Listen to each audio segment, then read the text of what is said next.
करवा चौथ का त्योहार महिलाओं के लिए बेहद खास होता है और करवा चौथ का त्योहार आने वाला है। सब लोगों ने तैयारी शुरू कर दी होगी, सब महिलाओं ने तैयारी शुरू कर दी होगी। महिलाएं अपने पति के स्वास्थ्य और लंबी उम्र के लिए व्रत रखती हैं। महिलाएं इस दिन निर्जला व्रत रखेंगी और रात को चांद देखकर ही भोजन करेंगी, अपना व्रत तोड़ेंगी। ये व्रत सूर्योदय से पहले शुरू होता है, जिसे चांद निकलने तक रखा जाता है। ये व्रत बहुत ही नियम और बहुत ही सावधानी के साथ किया जाना चाहिए। इसके कुछ ऐसे नियम हैं जो हम शायद नहीं जानते, कुछ लोगों को ये नहीं पता होता कि किस प्रकार से इसके रूल्स को फॉलो करना चाहिए। तो आज की इस वीडियो में मैं 10 ऐसी चीज़ें बताऊंगी जो करवा चौथ के दिन आपको नहीं करनी चाहिए। अगर आप उन्हें करते हैं तो ऐसे में आपका व्रत जो है वो संपूर्ण नहीं हो पाता, आपको व्रत का उतना फल नहीं मिलेगा जितना आप एक्सपेक्ट करते हैं। तो वहाँ पर कहीं ना कहीं की गई गलतियाँ आपके जीवन में नुकसान दे सकती हैं। आपके व्रत में जो नुकसान है उसकी भरपाई होना मुश्किल हो जाता है। इसलिए हर कोई चाहता है कि वो जो व्रत रखे उसका पूर्ण रूप से फल उस महिला को मिले। तो इसके लिए आप इन चीज़ों को फॉलो कीजिए। ये 10 चीज़ें जो मैं बताने वाली हूँ, इन चीज़ों को अगर आप फॉलो करते हैं तो आपका व्रत संपूर्ण होगा, आपको इसका फल बहुत अच्छा मिलेगा। तो चलिए पहली ऐसी चीज़ की बात करते हैं। सबसे पहले जब व्रत की शुरुआत होती है, करवा चौथ का व्रत जब शुरू किया जाता है, उसका आरंभ होता है, उस समय पर सूर्योदय तक आप सोए नहीं। ऐसा अगर आप करते हैं तो व्रत जो है वो बिल्कुल भी अच्छे तरीके से उसको नहीं माना जाता।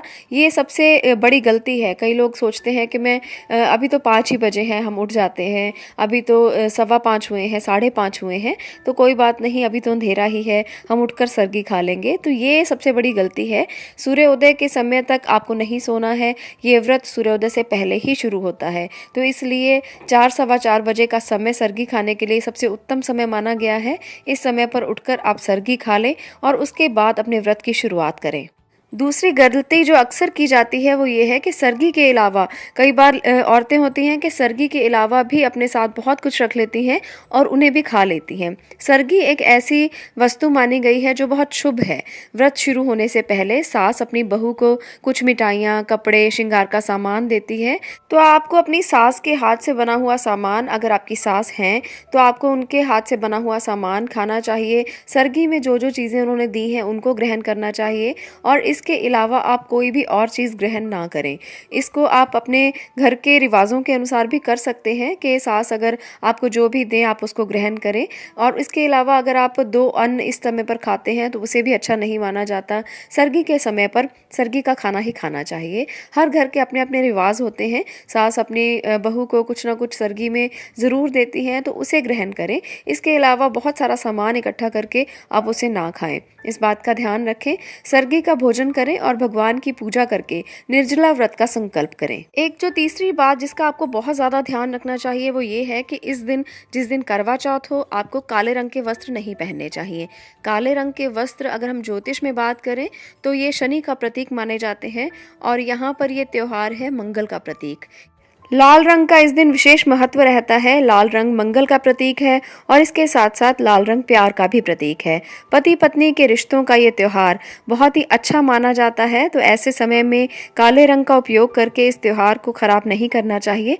काले रंग का प्रयोग अगर किया जाए तो इसे अशुभ माना जाता है। तो इस बात का आप खास ध्यान रखें कि इस दिन काले वस्त्र ना पहने, क्योंकि हम यहाँ पर मंगल को स्ट्रॉन्ग करने की कोशिश करते हैं, जिससे हमारे घर में प्यार बढ़े, सौहार्द बढ़े, ऊर्जा बढ़े और जोश बढ़े। ऐसे में प्यार के जोश को बढ़ाने के लिए मंगल के रंग का इस्तेमाल करना चाहिए। अगर आप उस रंग को इस्तेमाल नहीं करना चाहते हैं तो गुलाबी रंग इस्तेमाल किया जा सकता है, पीला रंग, हरा रंग, ऐसे रंग जो बहुत अच्छे माने जाते हैं, जो अच्छाई का प्रतीक माने जाते हैं, उन रंगों को इस्तेमाल कीजिए ताकि इस समय पर आपके घर में भी वो सुख शांति आए, वो समृद्धि आए, वो प्यार बढ़े जिसकी आप कामना कर रहे हैं। तो इस बात का ध्यान रखने की भी विशेष ज़रूरत रहती है। अगली जो विशेष बात मैं आपको बताने वाली हूँ वो आप लोगों को नहीं पता होगी, क्योंकि ऐसे में हम इस बात को अवॉइड ज़रूर कर देते हैं। हमें इसका धार्मिक महत्व नहीं पता, हमें ये नहीं पता कि ये करवा चौथ के दिन बिल्कुल भी नहीं करना चाहिए। करवा चौथ के दिन सोते हुए किसी भी सदस्य को, घर का कोई भी व्यक्ति सो रहा हो, उसे उठाना नहीं चाहिए। जिस महिला ने व्रत रखा हो वो तो ऐसा बिल्कुल भी ना करे। शास्त्रों के अनुसार करवा चौथ के दिन अगर किसी सोते हुए व्यक्ति को उठाया जाए, नींद से उसे उठाया जाए, तो इसे बहुत अशुभ माना जाता है। तो करवा चौथ के दिन ये 5वां नियम आपने ज़रूर फॉलो करना है। आप अपने पति को या सास को जो सो रहे हों उन्हें ज़रूर इस बात का ध्यान रखें कि आप अपनी आवाज़ से ना उठाएं। अगली जो बात है वो बहुत खास है, इस बात का भी आपको ध्यान रखना चाहिए। पति से इस समय पर झगड़ा बिल्कुल ना करें। करवा चौथ के व्रत के दिन महिलाएं अगर अपने पति से झगड़ा करती हैं तो झगड़े के दौरान आपको इस व्रत का फल बिल्कुल भी नहीं मिलता। तो इस बात का आपको खास ध्यान रखना है।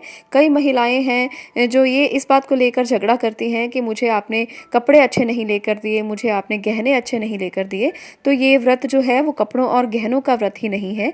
ऐसे में अगर आप पुराने कपड़े भी पहन लेंगे और आपका आपके पति के साथ प्यार ज़्यादा बना रहेगा तो उसमें आपको कोई भी फर्क नहीं पड़ेगा। उसका फल आपको उतना ही मिलेगा जितना नए कपड़े पहनकर मिलने वाला है। तो इस बात का ध्यान ज़रूर रखें।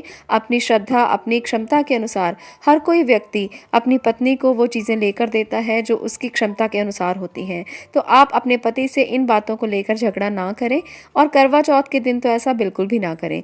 इससे प्यार कम होता है और आने वाले सालों में इसकी कमता और बढ़ती जाती है। अब बात करते हैं सातवीं ऐसी चीज की जिसका आपको ध्यान रखना चाहिए। इस दिन करवा चौथ के दिन जैसे आप व्रत शुरू करें, आपके श्रृंगार का बहुत सारा सामान ऐसा होता है जो पुराना हो जाता है और हम सोचते हैं कि हम उसको निकाल दें और किसी को दे दें। ऐसे में हमें अपने श्रृंगार का जो सामान है, जो हम रोजाना इस्तेमाल करते हैं या जो हम करवा चौथ के दिन इस्तेमाल करते हैं, पुराना सामान है, पिछले करवा चौथ पर आपने यूज किया है, उसे आप किसी को भी दान में ना दें। ऐसा अगर आप करेंगे तो आपको करवा चौथ का फल नहीं मिलेगा। और इसके साथ साथ आगे जो मैं बताने वाली हूँ वो एक दान है जो अक्सर हम लोग करते हैं और इस बात का ध्यान नहीं रहता कि करवा चौथ में सफ़ेद चीज़ों का दान बिल्कुल भी नहीं करना चाहिए। इन चीज़ों का दान करने से घर से सुख और शांति चली जाती है, जैसे सफ़ेद कपड़े, दूध, चावल, दही और सफ़ेद मिठाई आप अपने करवा चौथ की थाली में कभी शामिल ना करें। इस बात का ध्यान रखें। करवा चौथ की थाली में सफ़ेद रंग को इस्तेमाल ना करके आप कोई और रंग इस्तेमाल कर सकते हैं, जैसे कोई पीली मिठाई ली जा सकती है, कोई भी और आप फल ले सकते हैं, हरे रंग के फल लिए जा सकते हैं, हरे रंग की मिठाई आप ले सकते हैं। तो सफ़ेद रंग की चीज़ें इसमें ना रखें। दूध, दही और इसके साथ चावल, सफ़ेद कपड़े, ऐसी चीज़ों का दान करवा चौथ के दिन नहीं करना चाहिए। ये सब चीज़ें जो हैं वो चंद्रमा से मिली हुई चीज़ें मानी जाती हैं, चंद्रमा की कारक वस्तुएं मानी जाती हैं। तो आज के दिन चंद्रमा की पूजा का विधान माना जाता है। ऐसे में सफ़ेद चीज़ों को बिल्कुल भी नहीं दान किया जाता। इससे चंद्रमा के प्रभाव इस दिन आपको अच्छे नहीं मिलते। तो इस बात का खास ध्यान रखने की ज़रूरत है। ज्योतिष में इसका विधान बहुत ज़्यादा बताया गया है। जिस दिन हम किसी ऐसे ग्रह की पूजा करते हैं उस दिन उसकी कारक वस्तुओं का दान बिल्कुल नहीं करना चाहिए। ये ज्योतिष का बहुत बड़ा नियम है। अगर आप चंद्रमा की पूजा कर रहे हैं करवा चौथ के दिन और चंद्रमा की ही कारक वस्तुओं का दान कर रहे हैं तो इससे अशुभ फल मिलते हैं और चंद्रमा का प्रभाव अच्छे से नहीं मिल पाता। तो ये ध्यान रखने वाली बात है। अगली बात हम जो करने वाले हैं वो करवा चौथ से रिलेटेड है। वो आप लोगों ने बहुत बार सुनी होगी कि नुकीली चीज़ों का इस्तेमाल नहीं करना चाहिए। करवा चौथ के दिन नुकीली चीज़ों के इस्तेमाल से बचना चाहिए। सुई धागे का इस्तेमाल ना करें, कढ़ाई सिलाई का काम ना करें, किसी भी बटन को लगाना है, कुछ टाँकना है तो इस दिन आपको भी ये काम बिल्कुल नहीं करने चाहिए। करवा चौथ के शुभ मुहूर्त पर इसका करना भी अशुभ माना जाता है। तो इन चीज़ों का आपको ध्यान रखना चाहिए कि करवा चौथ पर अगर ये चीज़ें आप करते हैं तो आपके लिए मुश्किलें खड़ी हो सकती हैं। आप लोगों को पूजा का उतना फल नहीं मिलेगा जितना आप सोच रहे होंगे। करवा चौथ का व्रत संपूर्ण नहीं माना जाएगा, कहीं ना कहीं उसमें अशुभता आ जाएगी। ये एक आखिरी बात जो मैं आपको बताना चाहती हूँ वो ये है कि करवा चौथ के दिन इस बात का भी आपको खास ध्यान रखना है, किसी का भी अपमान ना करें। व्रत करने वाली महिलाएं अगर किसी का भी अपमान करती हैं तो व्रत पूर्ण नहीं होता। इस बात पर नियंत्रण रखना बहुत ज़्यादा ज़रूरी होता है। और इसके साथ साथ आप किसी की चुगली इस दिन ना करें, क्योंकि होता है कि करवा चौथ के दिन महिलाएं अक्सर फ्री होती हैं, अपना सारा पहले दिन ही काम निपटा लेती हैं और उसके दिन इकट्ठा होकर बैठती हैं। तो ऐसे में अगर आप किसी की निंदा या चुगली करते हैं तो आपको व्रत का पूर्ण फल नहीं मिलता है। हमारे वेदों में, हमारे शास्त्रों में ये बताया गया है कि जिस दिन भी आप व्रत रखें तो आपको ये भी व्रत का संकल्प लेना चाहिए कि इस दिन आप किसी की निंदा या चुगली नहीं करेंगे, किसी का अपमान नहीं करेंगे, क्योंकि व्रत रखना एक नियम है और नियम में ये चीज़ें फॉलो करना सबसे ज़्यादा ज़रूरी है। हमारे धर्म में, हमारी संस्कृति में ये चीज़ें शामिल हैं कि जिस दिन आपने व्रत रखा है कम से कम उस दिन तो आप इन चीज़ों का पालन ज़रूर करें, नहीं तो व्रत का फल आपको नहीं मिलेगा। हम इन चीज़ों को अवॉइड नहीं कर सकते। अगर इनको अवॉइड करते हैं तो व्रत पूर्ण नहीं होता। तो इस बात का ध्यान रखना बहुत ज़रूरी है कि किसी की भी निंदा चुगली इकट्ठा होकर बैठें तो ना करें। व्रत के नियमों का पालन अच्छे से करें, क्योंकि ये व्रत बहुत ही अहम व्रत है महिलाओं के लिए, सुहागन महिलाओं के लिए। ये व्रत करने से पति की लंबी उम्र के लिए हम लोग दुआ करते हैं, हम लोग इच्छा करते हैं कि हमारे पति की लंबी उम्र हो और उनको सुख और समृद्धि मिले। तो इन चीज़ों को फॉलो करके हम उनकी लंबी उम्र पा सकते हैं, इसलिए कोई भी गलती हमें नहीं करनी चाहिए। आज के लिए इतना ही। अगर वीडियो अच्छी लगी हो तो दूसरों को शेयर ज़रूर करें, ताकि वो भी जान सके कि करवा चौथ पर क्या क्या गलतियाँ नहीं करनी चाहिए। आप लोगों का वीडियो को देखने के लिए बहुत बहुत शुक्रिया।